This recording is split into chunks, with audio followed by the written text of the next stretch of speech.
we know it is Apple Festival time. Yes, Apple Days!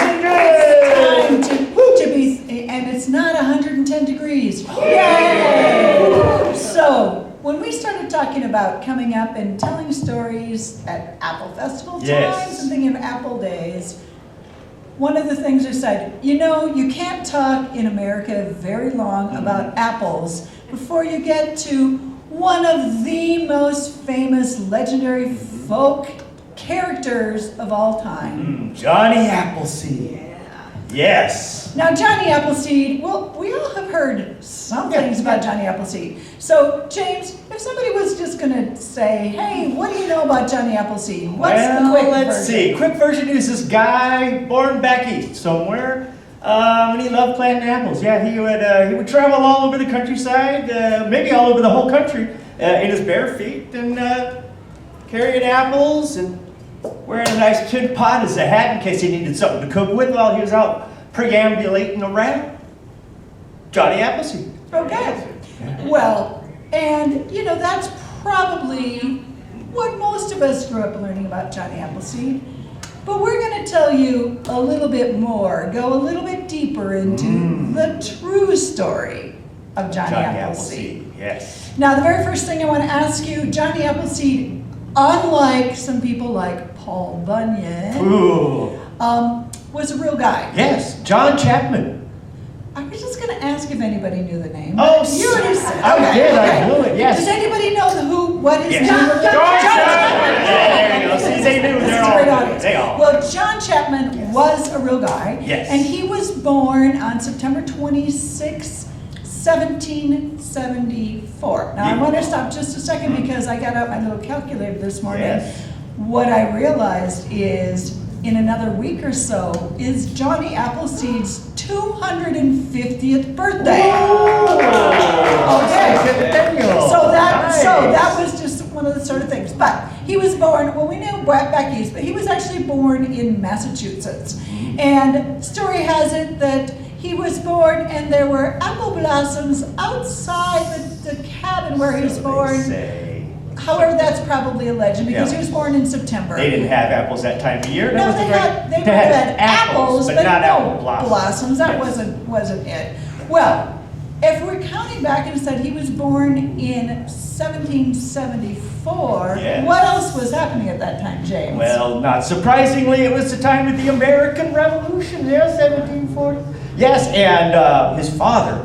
Well, he went off to war and fought with George Washington to get independence from the British. Yeah, he was part of that crowd. So he left his wife with 2 kids, including Johnny, and she was very pregnant. Yes. Oh. Well, it was a pretty rough time to be in the colonies at that point. And, well, she gave birth. It was a terrible birth. She died in childbirth, and a month later, that baby died. Yeah. So John and his sister Lizzie were left with grandparents. Now, Dad fought, and he was gone for actually 4 years. And luckily, John and Lizzie were with Grandma and Grandpa, but after 4 years, when we finally got our independence, Dad came back. And he had himself a new wife. Yes, he did. 18-year-old Lucy Cooney. Yes, and for the next 20 years, the family moved around from house to house, probably because she had 11 kids in that time, 11. So they had to keep moving and moving probably to bigger and bigger houses. So they were living in Massachusetts. They had all these kids. Now, the truth is, Johnny, well, he went to a one-room schoolhouse, as did his brothers and sisters. Ciphering, math, he learned penmanship, but he loved reading most of all. And he also loved to go in the forest. He was one of those kids who was always wandering off and making friends with the deer and the rabbits and enjoying the beauty. It was so fun. He really liked that. Yes, it was his favorite thing. But by the time he was 14-year-old, if you had 12 brothers and sisters, you didn't stay in school very long. Time to get out and get a job. Apprenticed out. Yeah, that's what they did. 14, he got apprenticed out to a farmer who was an apple raiser. He raised apples. And he learned the apple craft, and he learned all about the apple trees, and he became a good old apple man, just like his great-great-great-great-grandfather was.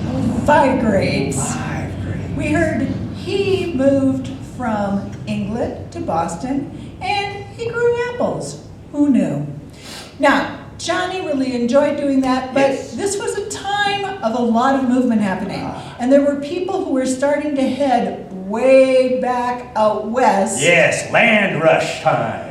But out west at that point was Indiana and Ohio, which we kind of now call back east. Yeah, but they were going off. And Johnny, well, he liked watching. He had a little spirit of adventure. And when people were coming along, maybe he was out working in the apple orchard, he might go ahead and... Here's some apple seeds. If you're going to be going out to a homestead, here's some apple seeds. Hey, anybody want an apple? I hope you all are going to enjoy growing some apples out wherever you go, way out there.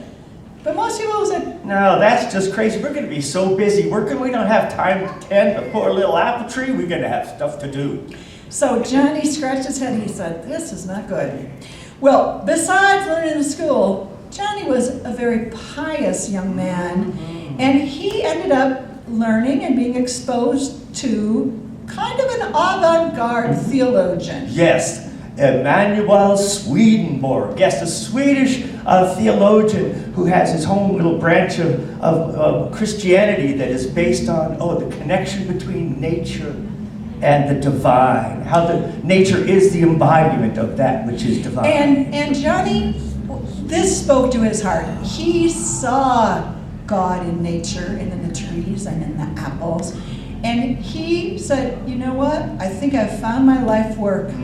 When I get a little bit older, I'm going to go off and I'm going to be a missionary and tell people about God and apples. And apples. Yes, and apples. Well, so time went by, and when Johnny was about 21 years old, he was thinking it might be time for him to head on out on his own. Yes, that's right. Well, he went out and he found a nice strip of land in Virginia, right along the river. Nobody seemed to have claimed it. It was rich, dark soil, so he started planting his trees right there. And he tended and watered and watched them for several years until... Well, when some more of those pioneers were going by and they were getting ready to go, Johnny heard a rumor. It said, if you're going to homestead, you can go out and claim your land. A lot of the companies require you to put 50 apple trees on your property to make it your own. So Johnny saw a business opportunity. Yes, people didn't want the seeds, but if I grow these little saplings and they're ready to go, sapling for your property, sapling for your land. And he sold them 7 cents a piece. 7 cents. But somehow, a little tree that was already grown this much seemed a lot more workable for people. In a seed. And they headed off. So Johnny, actually, he moved a couple of times. He got to western Pennsylvania, grew himself some trees. Now, you said, where did he get all these seeds? Well, remember, he had been an apple man. Yes. And he knew, apples were one of the most important crops going on. Right. You can make pies and cakes and breads. You can make strudels. You can make apple cider vinegar. You can make, probably the best stuff, the alcoholic apple cider. You see, they said, in those days, sometimes, and especially when you're going out in some of the pioneer places, you couldn't necessarily count on the water. But fermented apples... That was the drink of the day up until Prohibition. That's what Americans drank. Hard cider. That made sense. So they were ready to go ahead and get themselves some apples. So what happened? He would go, he would grow, he would plant these trees, and he knew those apple cider mills who were cranking out that apple juice and apple cider. They didn't use the seeds. They swished the seeds right out. And so he said, y'all gonna use those? Can I have some of those seeds? Load them seeds up. And so he started to load them up. Well, he would get to an area, he would find some land. Sometimes you could just claim it, sometimes you had to buy it, and he started making himself some little apple orchards. Yes, he had borrowed some money from his family to get this new sapling business going. So he was putting up the fences around to keep his trees safe, and he would grow them, and then when they started going, he'd move on somewhere else. So he had those, and he started, he was kind of in the nursery business, he was selling those.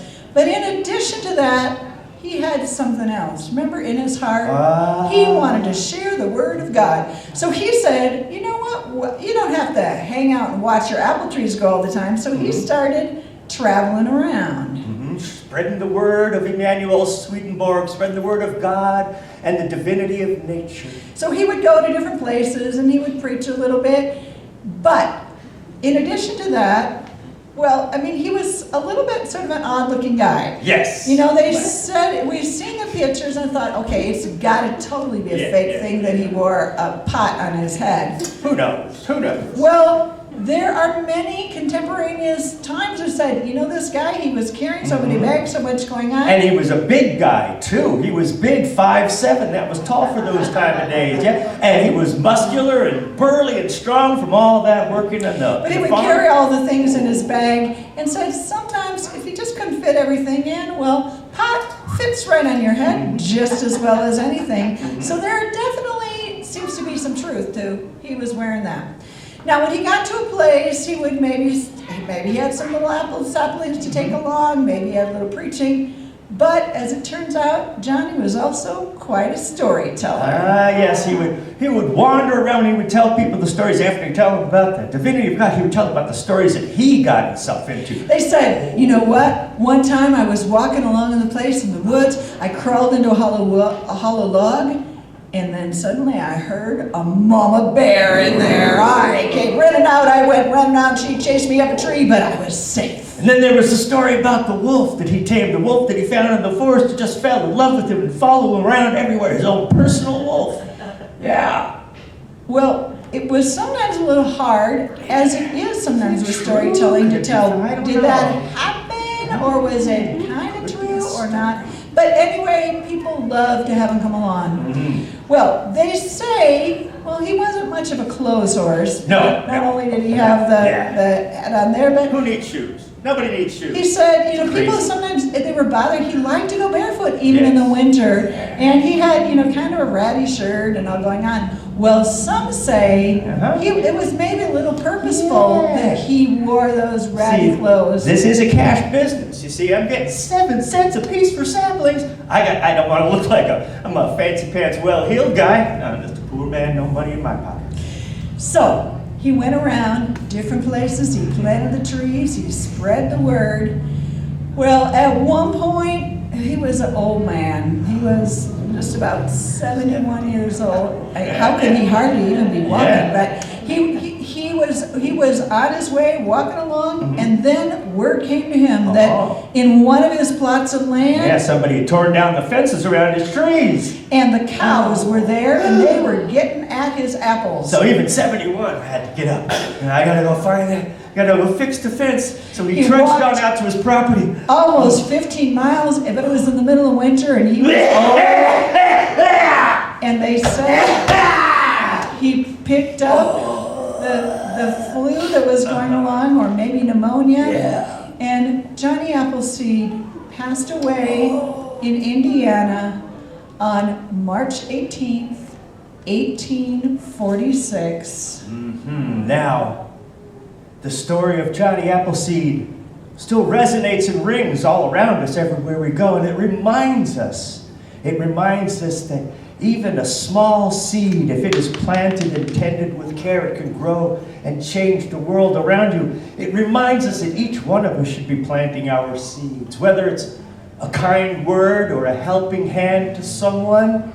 Why, if you grow it with hope and love, it will change the world around you.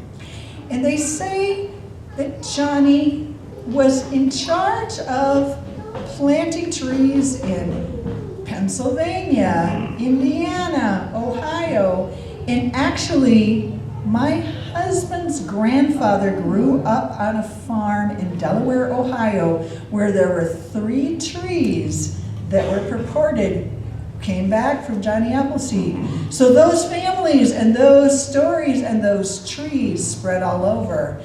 And we might imagine even it's possible here in Julian, so many years ago, maybe a tree or seeds that came from Johnny came all the way here. So we say, we celebrate, let's have a toast to Johnny Appleseed. The man, the myth, and the legend. Let's toast to Johnny Appleseed. Thank you.